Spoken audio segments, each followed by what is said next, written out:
And I'm speaking to us who are born again, meaning that your life is submitted to God, or rather to the Lordship of Jesus Christ as the Son of God and the one who has died or paid the price to make you a new creature, to translate you from the kingdom of Satan to the kingdom of God.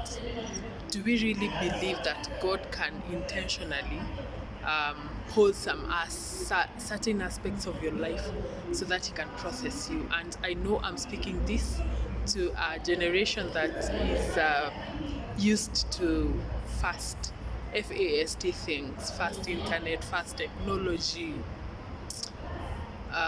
the microwave technology, in every aspect, we tend to replicate it in every aspect of our lives, and we do not think in any way that God can pose some aspects of your life to make you, to process you.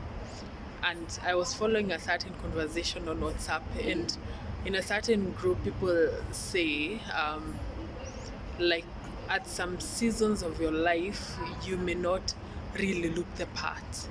And others were saying, no, when you're in this world, when you strive, when you try your best, you can get the best automatically. And I was like saying, yeah, you know what, we are oriented differently, and it is, so long as you know and you're sure that you're in the path that God has ordained for you,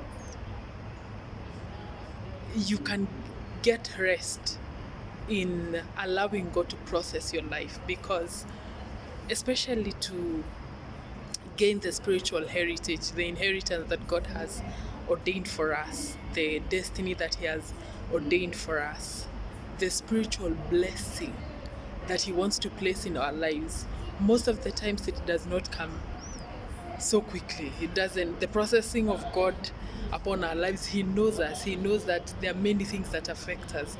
The culture one has been brought in, the orientation that one has been introduced to, the families, many of the things that affect us maybe come from the genetic code of our families. And some of these things, for God just to remove that kind of a mindset that will abort that thing that He's preparing you for, what He does most of the time, He will impose Himself in the process. And God is calling us to a level of maturity where you know that this, whatever is happening in my life, it is not because I'm disobedient, but it is because God is working out something in my life. It is not because Satan has a foothold over my life, like I've given Satan space to manipulate me or to use my time, or to waste my time, or to kill, steal, destroy.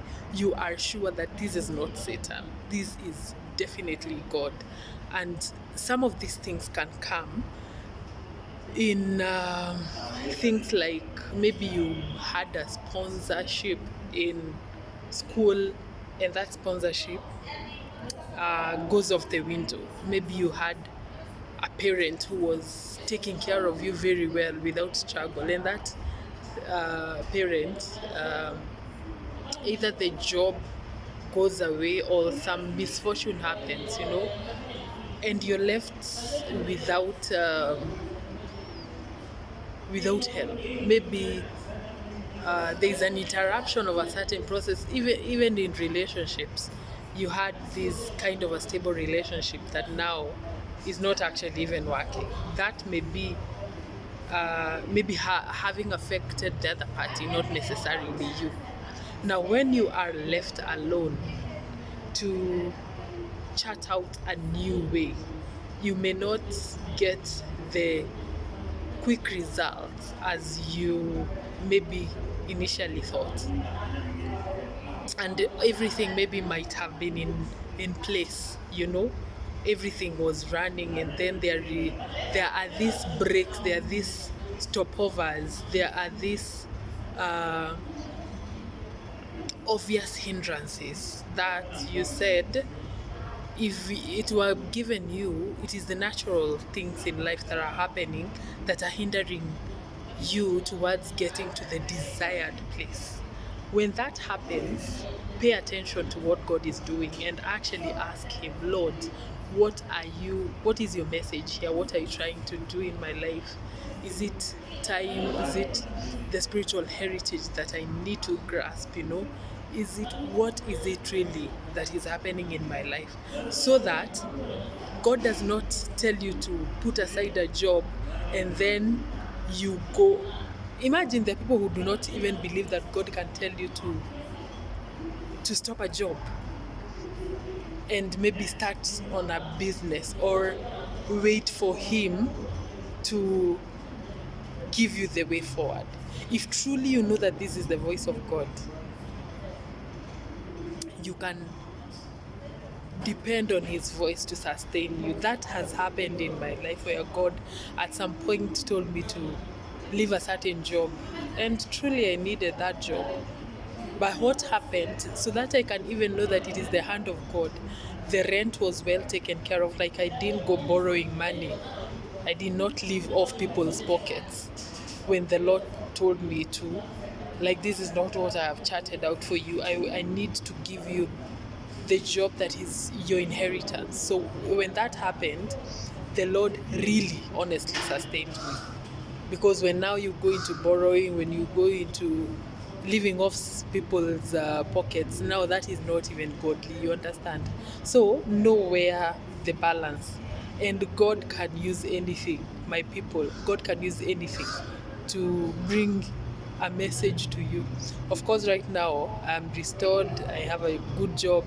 I have a business or businesses that are running or taking care of my needs. But that season was there. And some of the things that we expect God to move too quickly with, sometimes it is us He's working in so that you can have the capacity. God can inbuild in you the capacity to be able to handle the big things that are coming. You understand? So that now when that contract goes through of hundreds of millions, you can be able to handle it. You understand? When those businesses or those 8 streams of income are now bringing in income, you can rest and God can be sure about you, saying, enyewe, I've tested this person in luck and I know they have passed already the exam in abundance. You understand? So let us allow the fatherhood of God to take its course in our lives, so that whatever He needs to do, we do not jump from one thing into the other, whereas God has spoken. It is very much important to walk in obedience, number one, to God, to take the steps that He has charted out for us, because we know that actually He backs what He says. And when you are a mature son, He will test you in these things so that He can prove you, so that He can build capacity in you, and so that He can expect you to bear fruit, and fruit that will last, and fruit that will remain, so that the people He's cooked out in His fire can come forth as gold. You can be dependable as a son to partake of the Lord's inheritance in whichever area of life that He expects you to show up. Enjoy your evening, guys. See you around. Esther Blessed here. The Lord bless you.